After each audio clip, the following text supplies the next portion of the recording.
From capturing Harvey in a photograph of shame, Harvey Weinstein's probably the first person that I ever looked at a photograph of and was like, yeah, he ran. to calling out R. Kelly's terrible acts with minors. This guy makes more tapes than he does music.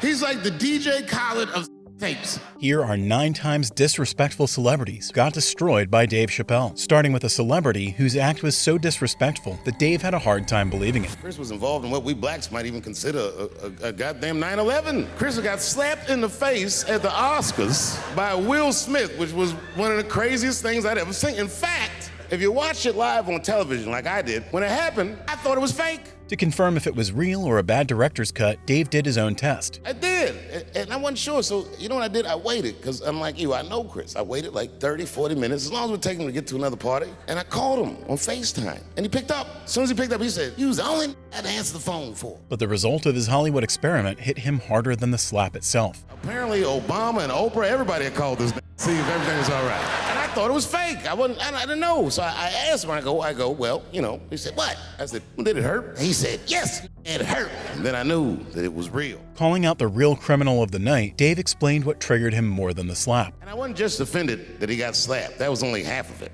The real offensive part was that after they slapped him, this Will just sat down and enjoyed the rest of his evening. It was crazy. It was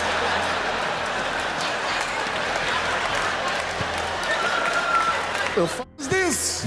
And just like he publicly warned Chris, Dave gave Will a final warning on the consequences that he will not let slide. And people would ask me all the time, they'd say, Dave, what would you do if you were Chris Rock and Will Smith slapped you in the face? And to this day, the answer is the same. Well, I don't know what I would have done, but I do know now what Will Smith would not have done. And that is enjoy the rest of his evening. But while Will's disrespectful smack was from a moment of anger, this next rapper invited himself into Dave's scope for his genuine hatred toward an ethnic group. He said, I can say anti-Semitic things, and Adidas can't drop me. Now what? Adidas dropped that immediately. The German war tale began when Dave was invited on SNL and started his skit with a strange message. Thank you very much for being here. Before I start tonight, I just wanted to read a brief statement that I prepared.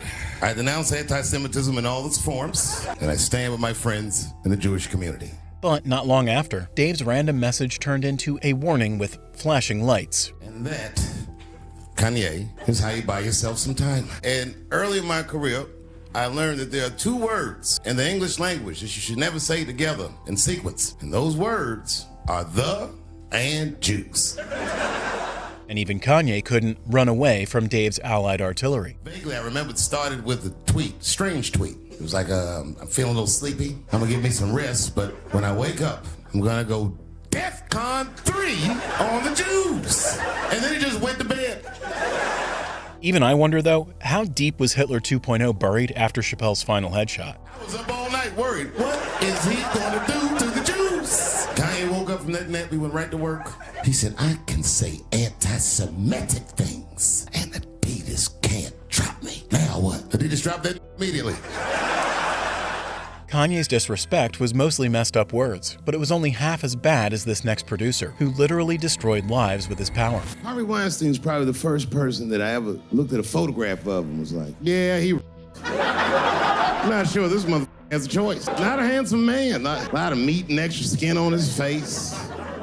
Not stopping there, Dave produced a facial reality check for the predatory producer. Yeah, he's ugly. You know the sad part is, he's done so well in life, he probably doesn't know he's ugly. You know, when you're good looking, everybody will tell you, oh, you look wonderful, you're so great looking. And when you're ugly, you gotta figure that out for yourself. Even mid-roast, though, Dave still found time to call out Hollywood's pretty privilege. A lot of putting clues together through the years. Why am I not getting in the club? I got all the right shit going on. If it was Brad Pitt doing that shit, you wouldn't have heard a peep. The girl would just come back down like, I got the part. And Dave offered solidarity to Harvey's survivors in a way only he can get away with. And yet, it is important that I acknowledge, ladies, you are absolutely right. There you go. This could happen to any of us. It could happen to me. I can see that. I see myself showing up. Hi, I'm here for my 3 a.m. with Mr. Weinstein. But Dave's roleplay / mockery started getting a little too intense. Hey, Harvey, I got your text. I'm here to talk about the script. Seems like it's gonna be hard to read in candlelight, but I guess I could try. Could you imagine if he was in a business meeting and a mother pulled their out? In the middle of the meeting, I'd be like, yo, my man, this is the most unprofessional I've ever seen. With his ending plot twist, Dave cut not only Harvey, but also another producer's dignity short. Just let me finish, Dave Chapelle. I'll put you in all 3 Lord of the Rings. Hurry up, Nick. I have other meetings now. I have a 4:30 a.m. at Brett Ratner's house. Dave exposed Hollywood's disgusting abusers with zero hesitation. But when accusers tried to get their 2 minutes of fame by sullying the king of pop's name, Dave had no mercy going after them as well. It's funny for a black dude to see white people go through this because this is how it always is for us. All my heroes is either murdered by the government or registered offenders. Do it, like Michael Jackson. Remember when they said all that about Michael Jackson? They never proved anything till his dying day. And Dave's victim blaming was as subtle as a moonwalk. One time I watched a documentary about it. They were talking about all the shit Michael Jackson allegedly did. And as they were saying all these allegations, they started showing pictures of his home, the Neverland Ranch. You ever seen Michael Jackson's house on television? Well, the short of it is, there's a lot of things for kids to do with that place. Strangely enough, Dave found the most unusual evidence for the smooth criminal's innocence. I saw the whole thing, exotic animals and Ferris wheels and merry-go-rounds. And the more they showed it, the more certain I was that I don't think Michael Jackson did any of those things they said he did. His house didn't look sick. And Dave quickly clarified that Michael's invitation to the kids wasn't to his bedroom, but to his inventions instead. It didn't look like he was trying to f kids. It looked like he was just trying to impress them. Like, this Jay-Z for kids. And he just walking through his house. This is my cotton candy machine. It makes 3 tons of cotton candy a day. You know, all the cotton candy you want. This closet is filled with nothing but custom-made karate slippers. Still mocking, Dave painted a version of the kids that HBO never published. And them kids was like, man, you are all right, mister. This is fantastic, man. We had you all wrong. All wrong? What? I don't understand. What do you mean? Huh? Oh, well, you know, man, we thought it was going to be the usual. On his closing beat, though, Dave dropped a line harder than the climax on Thriller. You can have us come over and give us some wine cooler and, you know, suck our dicks. What? Suck your... you fat kids. Somebody trying to suck your... trying to show you a better life. Michael Jackson earned every award he got, unlike this next celebrity whose award win was so controversial that Dave had to step in with cold, hard facts. And let me tell you, facts hurt the Trigger team hard. Caitlyn Jenner was voted Woman of the Year. Her first year as a woman. Ain't that something? Beat every bitch in Detroit. She's better than all of you. Dave pulled out one of rap history's GOATs to soundtrack Caitlyn's absurd victory lap. Never even had a period. Ain't that something? Oh, I'd be mad as shit if I was a woman. I'd be mad if I was me. If I was in a BET Awards sitting there and they're like, and the winner for of the Year, Eminem, my man. Before the cancel choir started screaming, though, Dave started spitting facts for their own defense. Gender is a fact. This is a fact. Every human being in this room, every human being on Earth, had to pass through the legs of a woman to be on Earth. That is a fact. I am not saying that to say that trans women aren't women. What Caitlyn and her woke warriors did not see coming was Dave's defense transitioning into an attack. I am just saying that those that they got, you know what I mean? I'm not saying it's not, but that's like beyond impossible. You know what I mean? It's not blood, that's beet juice. But while Dave was on the ledge regarding Caitlyn's win, he was definitely sure in his destruction when a heckler called out one of the most despicable names in the music industry. Okay, R. Kelly is different. I mean, you know, if I'm a betting man, I'm gonna put my money on he probably did that. I'm pretty sure he did that. But it didn't take long for Dave to turn R. Kelly's sex tape into a diss tape instead. This guy, R. Kelly, got another tape out now. Can you believe that? This guy makes more tapes than he does music. He's like the DJ Khaled of tapes. Another one. Like, damn, it's a lot of tapes. When it came to his courtroom defense, though, R. Kelly's own clip transcript read more like a guilt confession. I've never seen anything like this. The prosecutor in Chicago came out in a press conference and read to the media a transcript of a sex tape. And it was so bad that R. Kelly sounded guilty in the transcripts. After hearing the tape, however, lawyer Chapelle had some free legal advice for R. Kelly. It's fucking amazing. 16 times the girl's age was mentioned. Isn't that crazy? This motherfucker is an idiot. He was like, yeah, this is the best 14-year-old I've ever had in my life. And she was like, you like this 14-year-old? Like, oh yeah, I love this 14. I'm like, man, you need to shut the fuck up.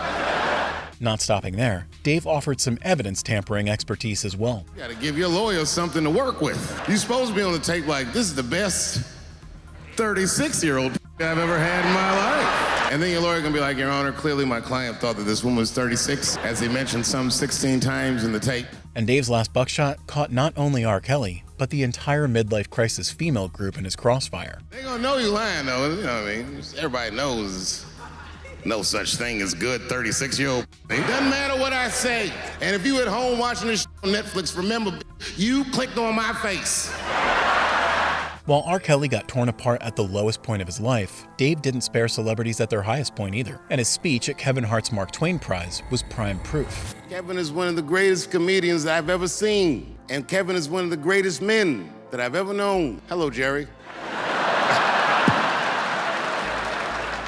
Before Kevin could get his prize, though, Dave handed him an Oscar on hypocrisy first. I know that inside you feel awful sometimes, but I've never seen it on your face. And I've never felt it in your presence. And I am honored to know somebody like you. I really wish you would have come when I won this award.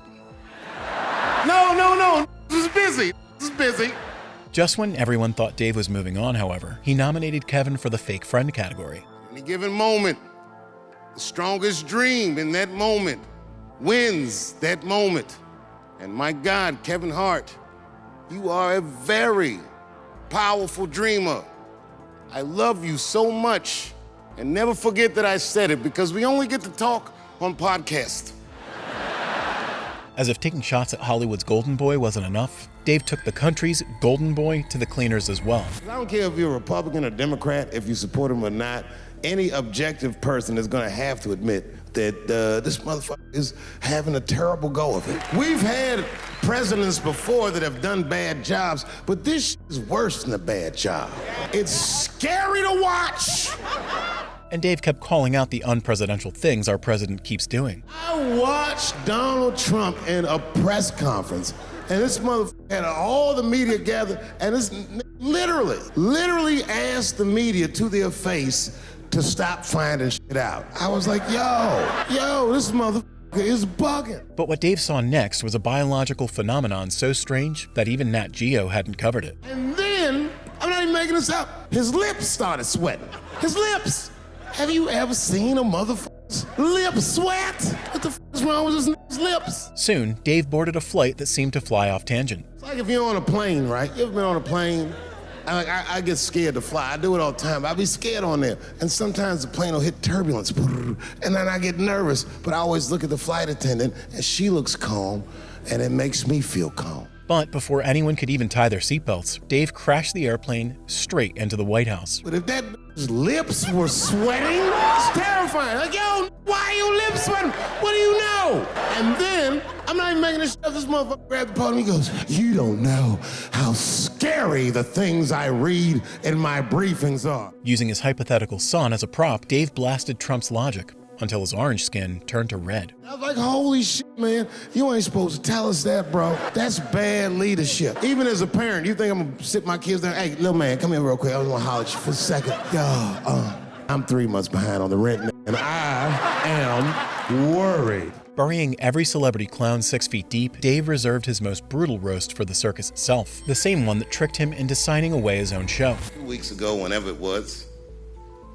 I called Lauren Michaels, and I tell him, okay, I'll do it. I'll do Saturday Night Live on election night. And the day I made that phone call, the day I committed to it, it gets announced that Netflix is streaming Chapelle's show. HBO Max is streaming it too. With zero hesitation, Dave tore the mask off Hollywood's favorite con. Before Chapelle's show was at Comedy Central, I pitched that show to HBO. I told them what I wanted to do. Now, these are executives. All they have to do is say, yeah, we'll take it, or no, thank you, we won't. But they didn't say either of those things. And Dave's expose train was just picking up speed. They went too far. They said, literally, what do we need you for? That's what they told me, is they kicked me out of the office. What do we need you for? And here we are, all these years later, and they're streaming the very show that I was pitching to them. But now it was Dave's turn to put the execs on trial and prosecute their fraud. So I'm asking them, what do you need me for? People think I made a lot of money for Chapelle's show. When I left that show, I never got paid. They didn't have to pay me because I signed the contract. For his audience, however, Dave only had one easy question. But is that right? I found out that these people were streaming my work, and they never had to ask me, or they never had to tell me. Perfectly legal because I signed the contract. But is that right? I didn't think so either. With his rant reaching the finish line, Dave warned his audience with a lethal call-out. If you are streaming that show, you're fencing stolen goods. They stole that from me. They just took it. And I'm not up here trying to tell you guys that I believe that Comedy Central gave me a raw deal just because I'm black. I believe that they gave me a raw deal because this industry is a monster. And on his finale, Dave teamed up with his arch nemesis to take down the greater evil. It's the same monster that these Me Too bitches was trying to tell you about. But they hate the monster for how it fucks, and I hate that monster for how it eats. But my God, man, it's the same monster. Proving that Dave can take down even the entire Hollywood industry for their disrespect.